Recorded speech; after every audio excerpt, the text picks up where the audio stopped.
بہت سارے نوجوان یہ جاگنے کی رات سمجھ کے ایک ٹو ویلر پہ 3-4 بیٹھ کے چیختے چلاتے ہوئے نظر آتے ہیں، جس کی وجہ سے اسلام کا نام خراب ہوتا ہے۔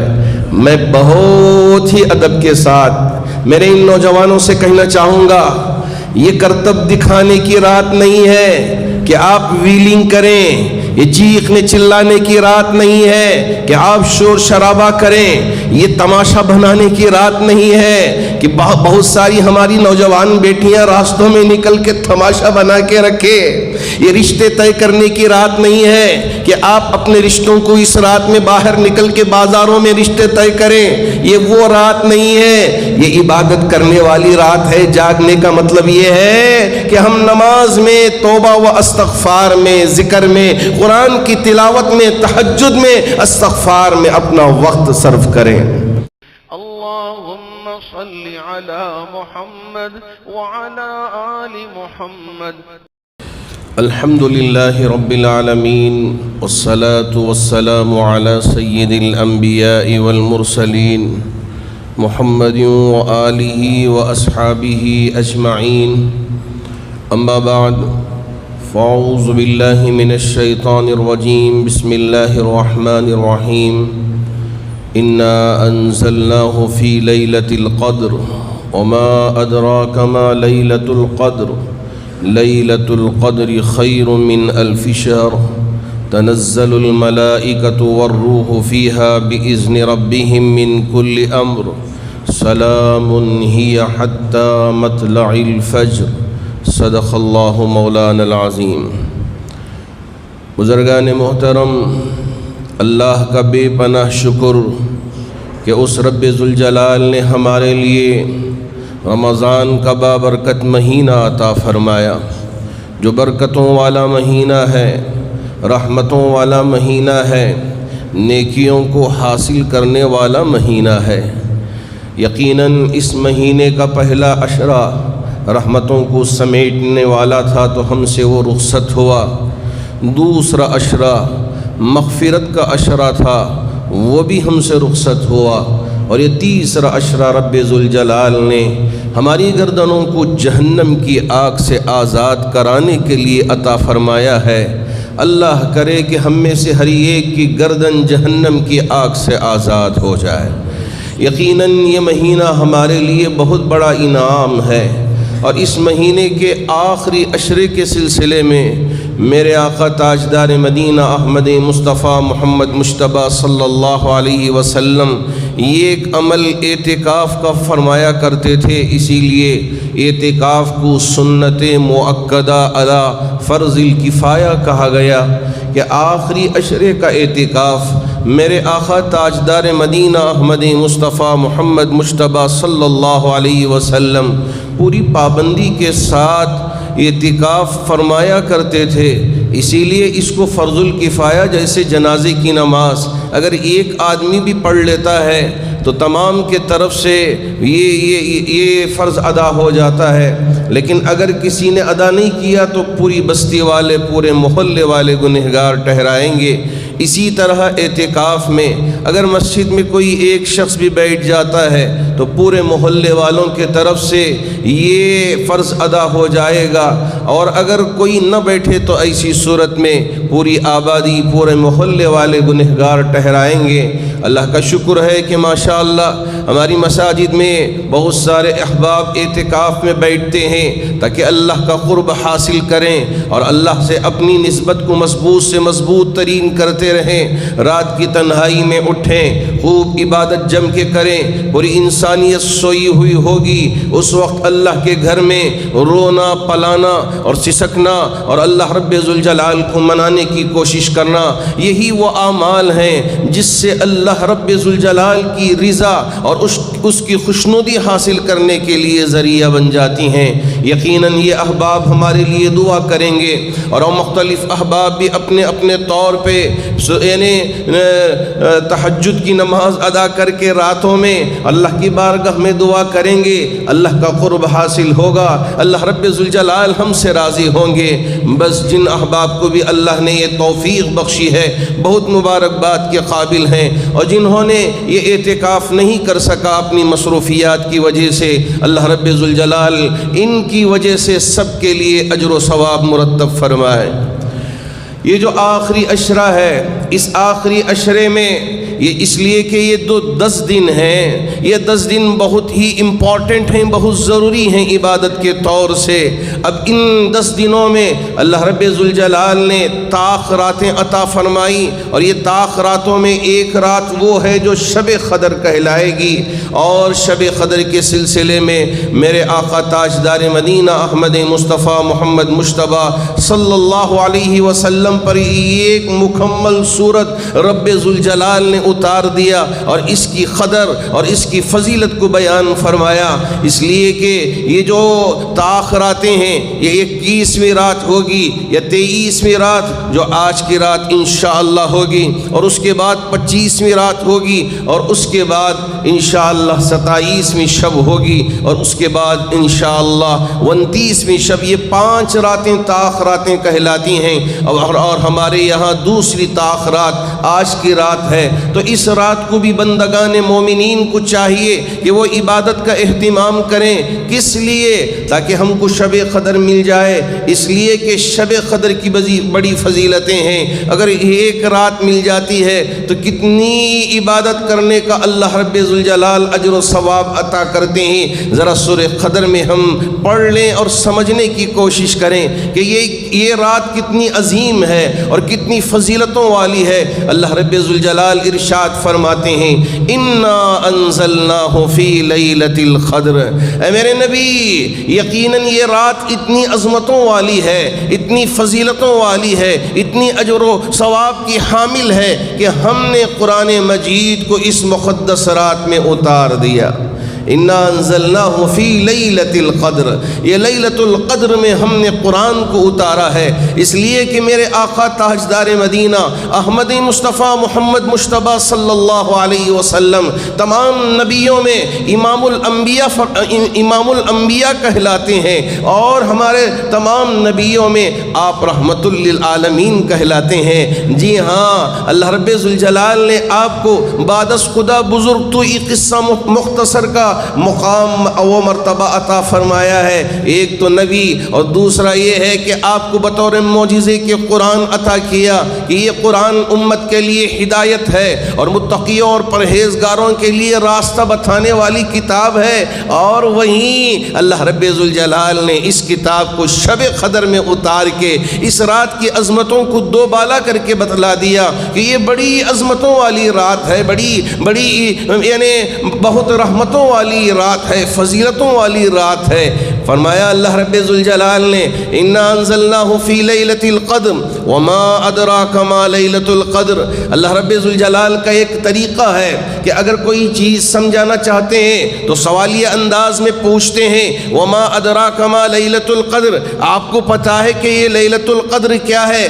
جیسے بہت ساری صورتوں میں اللہ رب ذوالجلال نے فرمایا الحاقہ ملحاقہ وما ادراک ملحاقہ، حاقہ کے بارے میں پوچھتے ہیں کہ پتہ ہے کہ حاقہ کیا ہے، پھر اس کے بعد سوال کرتے ہیں وما ادراک ملحاقہ، یہ حاقہ ہے کیا؟ پھر اس کے بعد اللہ اس کی تشریح سورۃ الحاقہ میں بیان کرتے ہیں۔ اور اسی طرح سورۃ القاریہ میں اللہ پوچھتے ہیں القاریہ ملقاریہ وما ادراک ملقاریہ، جی ہاں یہ قاریہ کیا ہے آپ کو پتہ ہے؟ پھر اس کے بعد سوال کرتے ہیں وما ادراک ملقاریہ یوم یکون الناس کالفراش المبثوث وتکون الجبال کالعہن المنفوش، اس کی تشریح اللہ رب ذوالجلال بیان کرتے ہیں۔ تو اسی طرح بہت سارے سوالات اللہ نے فرمائے ہیں، یسألونک عن الاہلہ، یسألونک عن المحیض، یسألونک ماذا ينفقون، کس پہ خرچ کرنا ہے، حیض کیا ہے، اور اسی طرح یسألونک عن الاہلہ، آپ سے چاند کے بارے میں سوال کرتے ہیں، ایک سوال پھر اس کے بعد جواب، اس لیے کہ سوال و جواب کے ذریعے انسان کے دل و دماغ میں باتیں پیوست ہو جاتی ہیں، سرایت کر جاتی ہیں، اللہ کا یہ انداز ہے۔ تو یہاں بھی اللہ اللہ نے اسی طرح سوالیہ انداز میں پوچھنا شروع کیا، انا انزلناہ فی لیلۃ القدر، پہلے یہ بتا دیا کہ قرآن کو ہم نے قدر والی رات میں اتارا ہے، تو اس کا مطلب ہی یہی ہے کہ یہ رات بڑی فضیلتوں والی ہے، اس لیے کہ قرآن معجزہ ہے، عظمتوں والی کتاب ہے، ہدایت والی کتاب ہے، رحمت والی کتاب ہے، راستہ بتانے والی کتاب ہے۔ تو اب جب اس کو قدر والی رات میں اتارا ہے تو یہ بڑی فضیلتوں والی رات ہوگی، لیکن کیا ہے؟ وما ادراک ما لیلۃ القدر، پھر اللہ ہی جواب دیتے ہیں لیلۃ القدر خیر من الف شہر، یہ جو قدر والی رات ہے 1000 مہینوں سے زیادہ فضیلتوں والی ہے۔ بہت سارے ماشاءاللہ حساب میں بڑے پختہ ہوتے ہیں، کیلکولیشن ان کا بڑا مضبوط ہوتا ہے۔ 1000 مہینے اگر یہ سالوں میں ہم تقسیم کرتے ہیں تو 80 پر 3 سال 4 ماہ ہوتے ہیں، 80 پر 3 سال 4 ماہ۔ اگر زندگی میں شب قدر کئی مرتبے مل جاتی ہے تو کتنے سال اللہ رب ذوالجلال ہمارے لیے عبادت کرنے کا ثواب عطا کرنے والے ہیں، آپ ہی ذرا اندازہ لگا لیں۔ یہ کیوں قدر اللہ رب ذوالجلال نے اس امت مسلمہ کے لیے بطور خصوصیت کے لیے عطا کیا گیا، کسی اور امت کے لیے نہیں۔ میرے نبی تاجدار مدینہ احمد مصطفیٰ محمد مجتبیٰ صلی اللہ علیہ وسلم کی برکتوں سے، رحمتوں سے اللہ رب ذوالجلال نے یہ رات عطا کیا۔ 2 وجہ بیان کرتے ہیں احادیث میں اس کے۔ ایک وجہ یہ کہ بنی اسرائیل کے ایک شخص کا ذکر میرے نبی کے سامنے آیا کہ 1000 سال جہاد میں گزار دیا، 1000 ماہ یعنی 1000 مہینے جہاد میں گزار کے آیا ہے۔ اللہ کے رسول علیہ السلام کو بھی رشک ہوا اور حضرات صحابہ کو بھی رشک ہوا، اس لیے کہ 1000 مہینے جہاد میں گزار کے آنا اور اتنا بڑا ثواب پانا۔ میری امت کی عمریں اس لیے کہ 60 اور 70 سال کی ہوں گی، بہت زیادہ 80 90 100 سے پار کر دیے۔ لوگ پریشان ہو کے دیکھتے ہیں کہ ماشاءاللہ بڑی لمبی عمر پائی ہے، لیکن یہاں اتنے مہینے جہاد میں گزار دیے، اب اس درجے پہ کہاں سے میری امت پہنچے گی؟ ایک اور وجہ یہ کہ پچھلی امتوں کی جو عمریں تھیں بڑی لمبی، اس لیے کہ 950 سال قرآن میں حضرت نوح علیہ السلام کے عمر کا ذکر کیا ہے، اور پچھلی جو امتیں تھیں 800 سال 900 سال 600 سال 700 سال 500 سال۔ اب میری امت کی عمریں، جبکہ میری امت تمام امتوں پہ فائق ہے اور فوقیت پانے والی ہے، اور اتنی بڑی فوقیت پانے والی میری امت کی عمریں اگر کم ہو تو عبادت میں ان کے مقابلے میں ان کے برابر کہاں سے پہنچ سکتی ہے؟ اللہ رب ذوالجلال نے انعام دے دیا۔ میرے محبوب نبی، غم کرنے کی ضرورت نہیں، پریشان نہ ہو، آپ کے لیے ہم یہ تحفہ دیتے ہیں کہ یہ جو رات ہے، اس رات میں بندہ مومن عبادت کر لیتا ہے تو 80 پر 3 سال 4 ماہ کی عبادت کا ہم ثواب عطا کر دیتے ہیں۔ جائیے، وما ادراک ما لیلۃ القدر، لیلۃ القدر خیر من الف شہر، تنزل الملائکۃ والروح فیہا باذن ربہم من کل امر۔ آگے اللہ رب ذوالجلال نے اس کی تشریح بیان کی، لیکن اس سے پہلے وہ ذرا حدیثوں کو بھی ذکر کر دو۔ میرے آقا تاجدار مدینہ احمد مصطفیٰ محمد مجتبیٰ صلی اللہ علیہ وسلم کو یہ کون سی رات ہوگی آخری 10 دنوں میں، یہ بھی متعین کر دیا گیا تھا کہ یہ 21ویں رات ہوگی یا 23ویں رات ہوگی یا 25ویں رات ہوگی یا 27ویں رات ہوگی یا 29ویں رات ہوگی۔ میرے نبی کے لیے یہ متعین کر دیا گیا تھا، آپ بتانے کے لیے آ رہے تھے، لیکن 2 لوگوں کے درمیان میں ذرا جھگڑا ہو رہا تھا۔ میرے نبی علیہ السلام اس جھگڑے کو چکانے میں لگ گئے کہ یہ جھگڑا ہو رہا ہے، اب یہ جھگڑا مناسب نہیں ہے، یہ جھگڑے کی بات اچھی نہیں ہے۔ نانا یہ مناسب نہیں ہے، لیکن یہ جھگڑا چکاتے دیکھتے اللہ رب ذوالجلال نے جو شب قدر کا تعین فرما دیا تھا وہ مٹا دیا، کہا بھلا دیا، اب نہ یاد نہیں آیا۔ یہ اللہ کی مصلحت تھی، حکمت تھی، لیکن اللہ کے رسول علیہ السلام نے فرمایا یہ بھلا تو دیا گیا ہے، لیکن ان 5 راتوں میں سے کسی ایک رات میں آپ تلاش کر لیں، آپ کے لیے شب قدر مل جائے گی۔ اور یہ بھی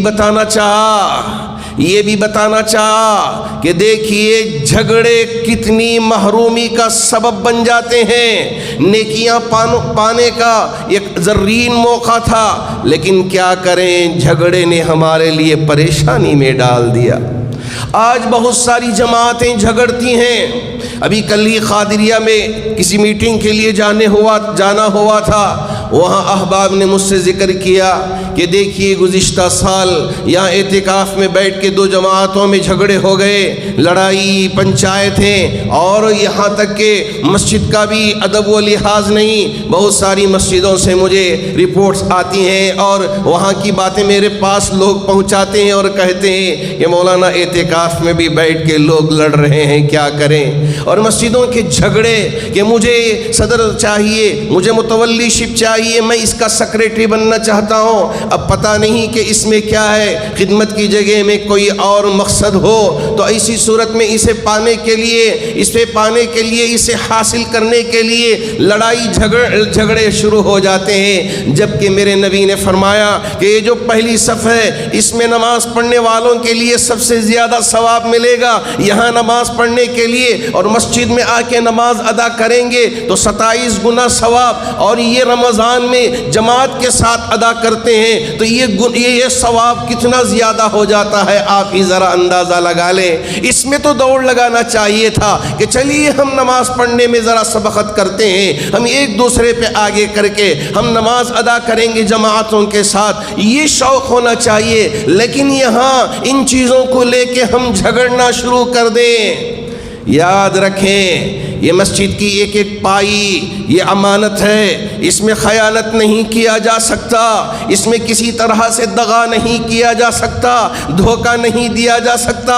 قیامت کے دن میرے رب کی بارگاہ میں پوچھ ہوگی کہ اسے لے کے امت مسلمہ لڑنا جھگڑنا شروع کر دیں۔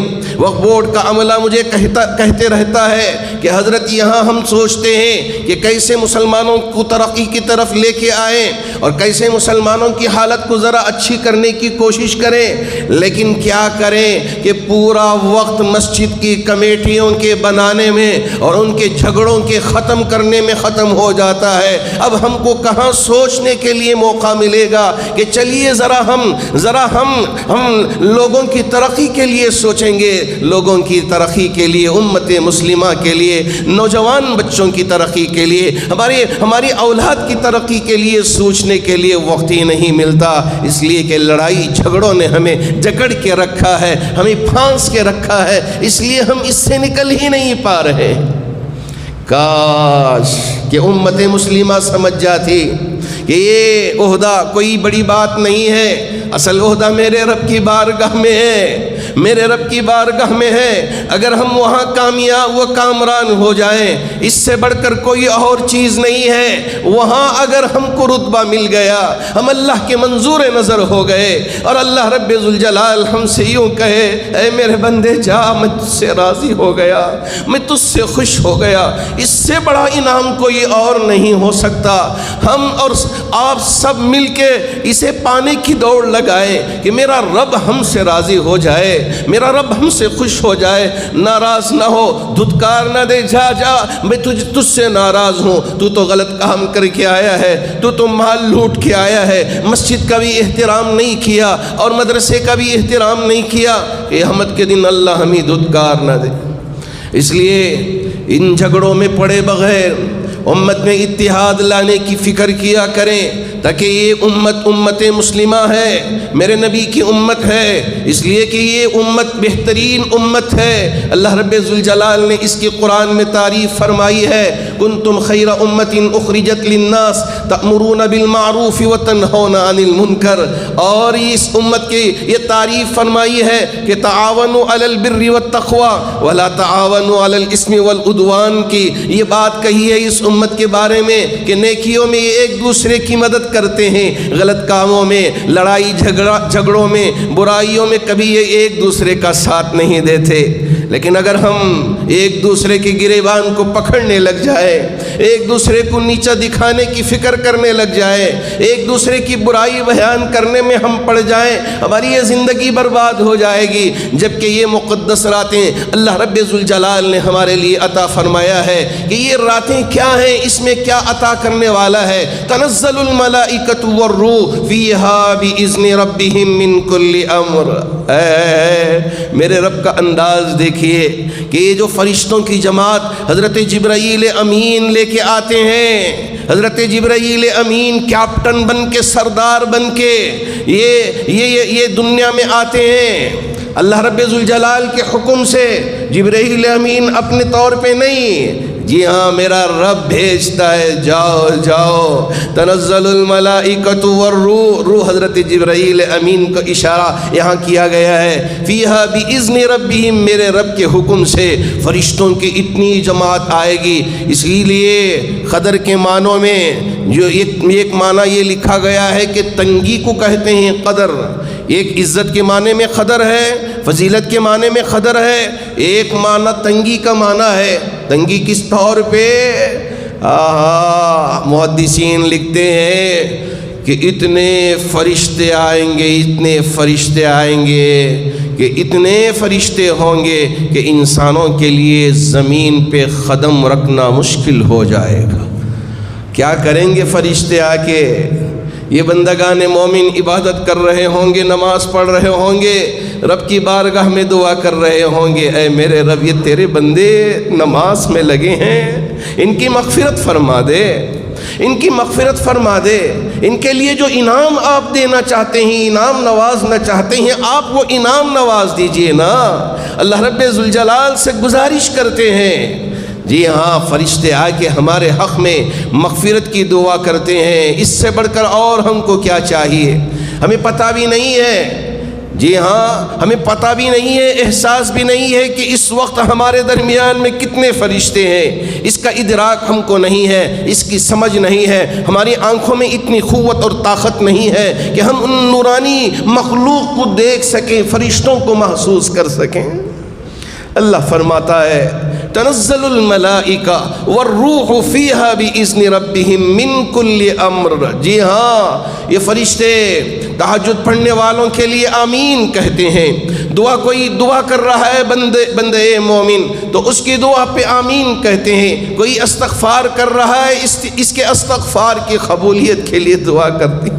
اے میرے اللہ، یہ تیرا بندہ استغفار پڑھ رہا ہے، استغفر اللہ ربی من کل ذنب و خطیئۃ و اتوب الیہ، یہ اپنی زبان پہ رکھا ہوا ہے، یا یہ ہے کہ استغفر اللہ استغفر اللہ استغفر اللہ کا ذکر اپنی زبان پہ رکھا ہوا ہے۔ اے اللہ، یہ تجھ سے معافی طلب کر رہا ہے۔ اے اللہ، اگر تو معاف نہیں کرے گا تو کون معاف کرے گا؟ فرشتے ہماری ریکمنڈ کر رہے ہوں گے اور ہمارے سلسلے میں گزارش کر رہے ہوں گے، اس سے بڑھ کر ہمارے لیے اور کیا چاہیے؟ لیکن کیا کرے لوگ، خاص طور پر نوجوان سمجھ گئے اور ہماری نوجوان بچیاں بھی سمجھ گئی کہ یہ جاگنے کی رات ہے، تو اس لیے اس کا مطلب یہ ہے کہ بازار بھی بڑا کھلا رہتا ہے اور بازار جگمگ کرتا رہتا ہے، وہاں بہت ساری چیزیں کھانے کے لیے ملتی ہیں اور بہت سارے بازار رات کے 3 ساڑھے 3 4 تک چلتے رہتے ہیں۔ اس لیے چلیے اب کہاں ان عبادتوں میں ہم جائیں گے، ان بازاروں میں اور موج مستی کریں گے، وہاں تماشے لگائیں گے اور ان تماشوں کو ہم دیکھیں گے۔ ایک تو یہ ہے کہ شیطان زنجیروں میں جکڑا ہوا ہے، لیکن یہ جو نفسانی خواہشات ہیں یہ ہمیں عبادت کرنے کے لیے نہیں دیتے، یہ ہمیں اس طرح کے بازاروں میں دھکا دے کے ڈھکیل دیتی ہیں، جاؤ عبادتوں سے محروم ہو جاؤ، جاؤ یہاں اپنا وقت لگاؤ، گھومو، وقت برباد کرو، یہ عبادت کے لیے میرے رب نے ہمیں موقع دیا ہے۔ اور ہم سوچنے لگ گئے اور یہ سمجھنے لگ گئے کہ یہ جھاگنے کا وقت ہے۔ کاش میرے پاس آ کے بہت سارے احباب مجھ سے کہتے ہیں کہ مولانا وہاں بازار لگا ہوا ہے، بھیڑ ہے، اتنی کاریں اور اتنی موٹر سائیکلیں اور چلنے کے لیے بھی جگہ نہیں ہے، کہیں دور کھڑا کے بازاروں میں سے گزرنا پڑ رہا ہے، اور یہ بازاریں اتنے روشن ہیں اور اتنا تماشا لگا ہوا ہے کہ رب ذوالجلال نے اس لیے ہمارے لیے عطا کیا کہ اس طرح کی رونقیں، یہ رونقیں ہیں، یہ رونقیں نہیں ہیں، یہ بربادی کی علامت ہے۔ کاش کہ بندے مومن سمجھ جاتا، کاش کہ بندے مومن کو یہ احساس ہو جاتا کہ کتنی بڑی رات میرے رب نے ہمارے لیے عطا کیا ہے، اور یہ رات ہمارے لیے عبادت کرنے کے لیے اور اللہ رب ذوالجلال سے اپنی مغفرت کروانے کے لیے رب ذوالجلال نے عطا کیا ہے۔ ایک تو یہ کہ ہمارے نوجوان لڑکے وہاں تماشے لگا کے پھرتے رہتے ہیں، اور دوسرا یہ کہ ہماری بیٹیاں بھی وہاں پہنچ کے تماشوں کو دیکھنے میں اور تماشوں کو حاصل کر کے اپنے آپ کو گویا کہ سکون پہنچاتی ہیں۔ یہ سکون نہیں ہے، دراصل یہ بربادی ہے۔ اس لیے میں بڑے ہی ادب کے ساتھ گزارش کرنا چاہوں گا کہ یہ جو تماشے لگے ہوئے ہیں ان تماشوں کو بند کروانے کی کوشش کریں۔ یہ رات عبادت کے لیے ہے، آپ مسجد میں عبادت کریں، نہ ہو تو اپنے گھر میں عبادت کریں، لیکن عبادت میں اپنا وقت لگائیں۔ کیوں ہمارا دل عبادت میں لگتا نہیں؟ کیا یہ تماشے دیکھنے کے لیے ہمارا دل اچھلتا رہتا ہے اور اچکتا رہتا ہے تاکہ دیکھیں؟ نا اس سے ہم کو باز آنا چاہیے۔ اللہ رب ذوالجلال موقع دیا ہے اپنی مغفرت کروانے کا تاکہ ہم اللہ کے مقرب بن سکیں، قرآن کی تلاوت کریں۔ آپ اس رات میں قرآن کی تلاوت کریں۔ کیا ہمارا قرآن پورا ہو گیا؟ ہمارا قرآن پورا ہو گیا؟ اگر نہیں ہوا ہے تو کم از کم قرآن لے کے آپ بیٹھ جائے۔ مجھ سے لوگ پوچھتے ہیں حضرت میں بڑی عمر کا ہو چکا ہوں، قرآن پڑھ نہیں سکا۔ آپ کے لیے رومن انگلش میں بھی قرآن میسر ہے، آپ اس کی تلاوت کریں، اس کا ترجمہ پڑھنے کی کوشش کریں کہ میرے رب نے یہاں کیا پیغام دیا ہے۔ ذرا قرآن سمجھنے کی کوشش کریں۔ اگر سمجھ میں نہ آئے ہم ہیں آپ کی خدمت کرنے کے لیے، آپ آئے ہم سے پوچھیں، ہمارے اساتذہ ہیں یہاں ہماری آپ کی خدمت کرنے کے لیے، آپ کو سمجھانے کے لیے، انشاءاللہ آپ کی خدمت کرنے کے لیے جامع مسجد ٹرسٹ نے، جامع العلوم نے آپ کے لیے ہمیشہ حاضر ہے، تاکہ ہمارے لوگ قرآن سمجھنے والے بن جائیں اور ان کو پتہ چلے کہ قرآن میں میرے رب نے کیا دیا ہے۔ طاقوں میں سجایا جاتا ہے، آنکھوں سے لگایا جاتا ہے، دھو دھو کے پلایا جاتا ہے، تو یہ بس اس کام کے لیے ہم قرآن کو رکھ لیں تو کافی نہیں ہوگا۔ جی ہاں، یقین مانیے کہ یہ ادب کی کتاب ہے، اسے ہم آنکھوں سے لگائیں، ضرور اسے لگانا چاہیے، اور اسے ہونٹوں سے ہم اس کو بوسہ دیں، ضرور بوسہ دینا چاہیے، سینے سے لگائیں، سینے سے لگا کے رکھیں، اور اس کی عزت کریں، ذرا اوپر رکھیں سجا کے، لیکن صرف اس کے لیے نہیں ہے۔ ہاں، اتنا حق ادا کر دیا تو سمجھ گئے کہ ہم نے حق ادا کر دیا۔ یہ قرآن رب نے اسی لیے عطا کیا ہے تاکہ اسے پڑھیں، یہ دستور حیات ہے، اسے سمجھیں اور اس پہ عمل کرنے والے بن جائیں۔ اور اللہ رب ذوالجلال نے تمہارے لیے جنت تیار کر کے رکھا ہے، آئے تمہارے لیے جنت، وَسَارِعُوا إِلَىٰ مَغْفِرَةٍ مِّن رَّبِّكُمْ وَجَنَّةٍ عَرْضُهَا السَّمَاوَاتُ وَالْأَرْضُ أُعِدَّتْ لِلْمُتَّقِينَ۔ ساریو کے معنی ہے دوڑنے کے، کہ جنت مل رہی ہے، دوڑ لگانا ہے، یہ نہیں ہے کہ ہم پیچھے رہ جائیں، جنت ملنے والی ہے، آؤ آؤ، جنت کے دروازے کھل چکے ہیں، رمضان کے مہینے میں میرا رب دروازے کھول دیتا ہے، اور یہ ایک مستقل دروازہ بنا دیا روزے داروں کے لیے، باب الریان۔ پکار رہے ہوں گے فرشتے، ارے روزے داروں، جنہوں نے دنیا میں روزہ رکھا تھا اللہ کے لیے، جنہوں نے کھانے پینے سے اپنے آپ کو روکے رکھا تھا، نفسانی حیوانی خواہشات سے اپنے آپ کو بچا کے رکھا تھا، آؤ تمہارے لیے مخصوص دروازہ اللہ بنا کے رکھا ہے، اس دروازے سے جنت میں داخل ہو جاؤ۔ اور کیا فضیلت چاہیے، فرشتے پکار رہے ہوں گے۔ آپ یہ نہ سمجھیں کہ یہاں گوشت کا مارکیٹ ہے، لوگ پکارتے ہیں، جیسی روڈ میں لوگ لگے رہتے ہیں کہ آئیے ہماری آپ کی کار کو ہم سجائیں گے اور یہاں ذرا لوٹ بھی لیں گے، وہاں وہ نہیں ہے۔ فرشتے عزت کے ساتھ پکار رہے ہوں گے، آئیے یہاں آپ کا احترام ہوگا، یہاں آپ کی عزت ہوگی، یہاں آپ کا مقام ہوگا۔ باب الریان سے آپ کو داخلہ دیا جائے گا۔ جس کسی نے بھی اللہ کو راضی کرنے کے لیے اخلاص کے ساتھ روزہ رکھا تھا، کھانا بھی کھایا نہیں، پانی کا ایک گھونٹ بھی، ایک قطرہ بھی اپنے حلق سے اتارا نہیں، ہمیشہ ڈر لگا رہتا تھا کہ کہیں میرا روزہ ٹوٹ نہ جائے، میرا روزہ خراب نہ ہو جائے۔ بندے مومن پوری توجہ کے ساتھ، پورے خیالات کے ساتھ اپنے آپ کو ساری برائیوں سے روک کے اللہ کی بارگاہ میں پاکیزہ روزہ پیش کیا۔ قیامت کے دن باب الریان سے آواز دی جائے گی فرشتوں کے ذریعے، آئیے آئیے آپ کے لیے یہاں اس دروازے سے جنت میں داخلہ دیا جائے گا۔ تنزل الملائکۃ والروح فیہا بإذن ربہم من کل امر سلام ہی حتی مطلع الفجر۔ اللہ کے یہ فرشتے زمین پہ پھیلے ہوئے ہوں گے اور عبادت کرنے والوں کی عبادت کو دیکھ کے رب کی بارگاہ میں سفارش کر رہے ہوں گے۔ یہ سلسلہ کب تک رہے گا؟ یہ سلامتی والا سلسلہ کب تک جاری و ساری رہے گا؟ میرے رب نے فرمایا سلام، یہ تمام عبادت کرنے والوں پہ اللہ کی سلامتی۔ اگر ہم کو سلامتی مل گئی، یوں سمجھیے کہ ہم کامیاب ہو گئے۔ اگر اللہ کی سلامتی نہ ملے اور اللہ رب ذوالجلال کی ناراضگی مل گئی تو ہم برباد ہو گئے۔ اللہ کرے کہ اللہ ہم سب کے لیے اللہ کی سلامتی مقدر فرما دے، اللہ کی ناراضگی ہمیں نہ دے، اللہ ہم سے خوش ہو جائے، اللہ ہم سے راضی ہو جائے، ایسی زندگی ہمارے لیے اللہ مقدر فرما دے۔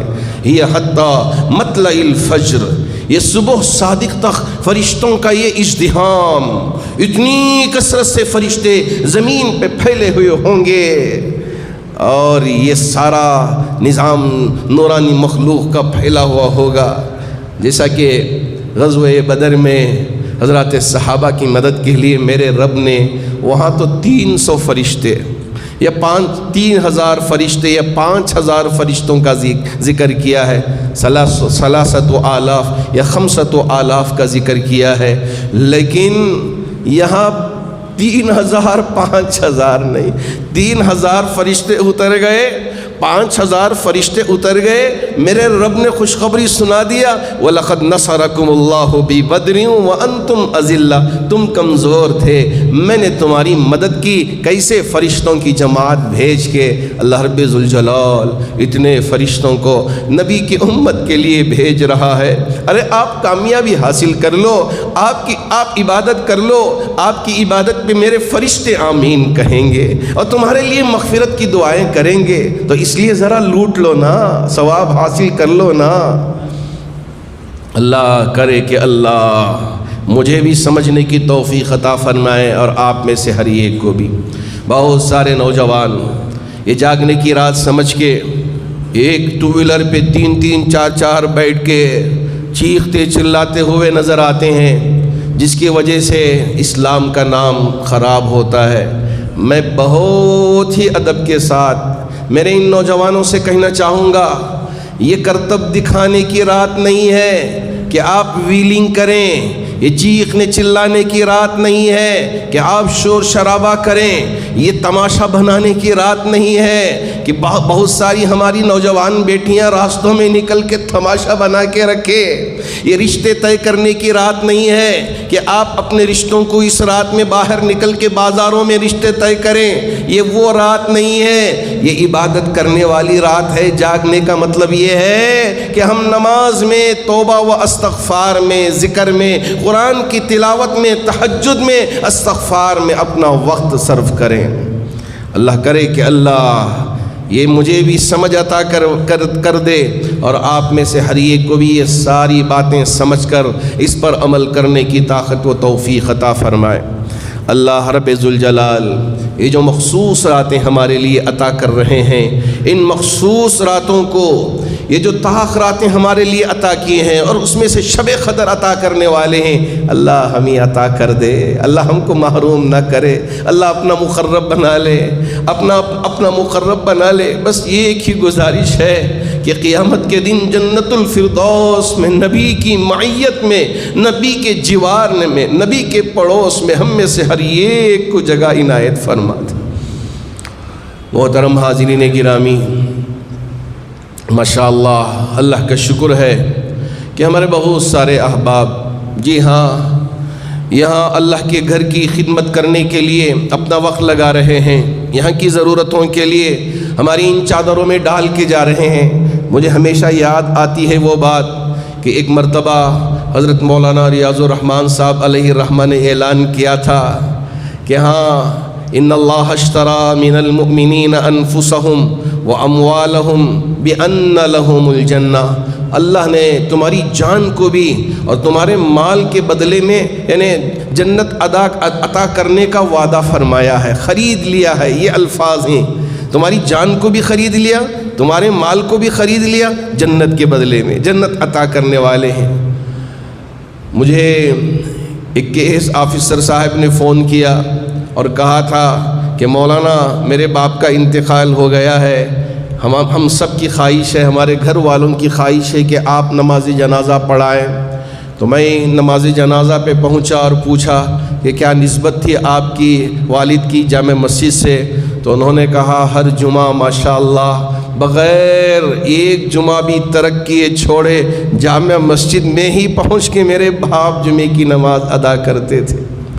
آج یہ ہم سے رخصت ہو گئے ہیں، اور ایک دن بات ایسی پیش آئی کہ میرے باپ سائیکل میں جب جامع مسجد کے لیے جمعہ کی نماز ادا کرنے کے لیے گئے، جب واپس آئے تو پیدل آئے۔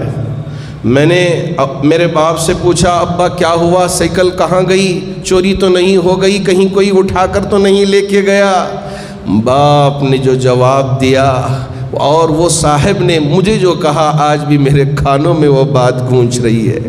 انہوں نے کہا مولانا میرے باپ نے کہا تھا کہ مولانا ریاض الرحمن علیہ الرحمہ نے یہ اعلان کیا تھا کہ جنت بک رہی ہے، تمہارے مالوں اور تمہارے جانوں کے بدلے میں کون ہے خریدنے والا؟ میرے باپ نے سوچا کہ میرے پاس اس وقت کچھ نہیں ہے، چلو سائیکل ہی میں دے کے جنت کو خرید کے آ جاؤں گا۔ میں سائیکل دے دیا اور جنت خرید کے آیا ہوں۔ میری سائیکل نہ تو چوری ہوئی ہے، نہ کوئی اٹھا کے لے کے گیا ہے، جنت کو خرید کے آیا ہوں۔ بہت سارے ایسے اللہ کے نیک بندے جو بڑی محبتوں کے ساتھ اللہ کے اس گھر کی خدمت کرتے ہیں، اللہ کے گھر کا تعاون کرتے ہیں، یہاں کی ضروریات میں ساتھ دیتے ہیں۔ اللہ رب ذوالجلال نے یہ جو مہینہ ہے، ایک کے بدلے ان نفل ہو تو ایک فرض، اور اگر ایک فرض ہو تو ایسی صورت میں 70 فرض کا ثواب۔ تو ایسی صورت میں ہمیں پیچھے رہنا نہیں ہے، دل کھول کے اللہ کی راہ میں خرچ کرنے کا موقع ہے۔ یہ رمضان، جی ہاں، اس میں فروٹ بھی بہت زیادہ ہو جاتا ہے۔ اللہ رب ذوالجلال کھانے بھی ہمارے لیے زیادہ کرتے ہیں اور ہمارے لیے زندگی میں بڑی نیکیاں حاصل کرنے کا موقع بھی دے دیتے ہیں۔ تو ایسے میں ہم دل کھول کر ہمارے ان اداروں کی خدمت کے لیے آگے آئے۔